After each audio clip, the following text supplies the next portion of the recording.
MPSC अंतर्गत घेतल्या जाणाऱ्या गट क च्या परीक्षा ऑनलाईन पद्धतीने घेतल्या जात आहे। या ऑनलाईन पद्धतीने परीक्षा केंद्र कुठे येईल, तिथे राहण्याची आणि प्रवासाची व्यवस्था कशी होईल, या विवंचनेमुळे ग्रामीण भागातील सामान्य विद्यार्थ्यांवर मोठा आर्थिक भार पडत आहे।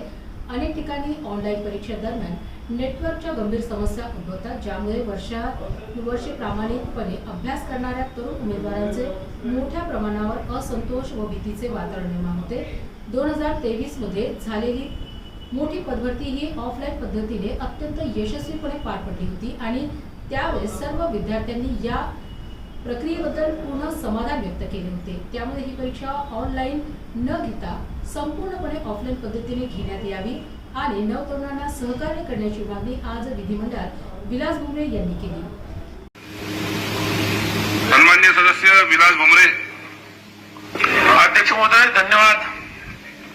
आज या ठिकाणी महाराष्ट्रातील लाखो स्पर्धा परीक्षा विद्यार्थ्यांच्या अत्यंत महत्त्वाच्या प्रश्नाकडे या औचित्याच्या माध्यमातून आपल्या सरकारचं लक्ष वेधू इच्छितो।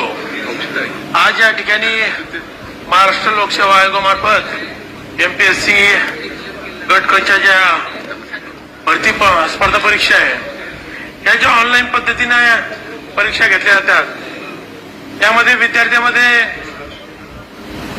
त्याचा नंबर कुठे येईल, त्याची राहण्याची व्यवस्था होईल ना होईल, या ठिकाणी आर्थिक खर्चाचा भार हा विद्यार्थ्यावरती येत चाललेला आहे। मी आपल्या माध्यमातून अध्यक्ष महोदय या ठिकाणी मागणी कराल का एमपीएससी गट क ची जी परीक्षा आहे ही ऑनलाईन न घेता ही ऑफलाईन घ्यावी, कारण की या ठिकाणी ऑनलाईन मध्ये अनेक अडचणी येतात। त्या ठिकाणी नेटवर्क असेल, ऑनलाईन मध्ये विद्यार्थ्यांमध्ये असंतोष निर्माण त्या ठिकाणी होतोय।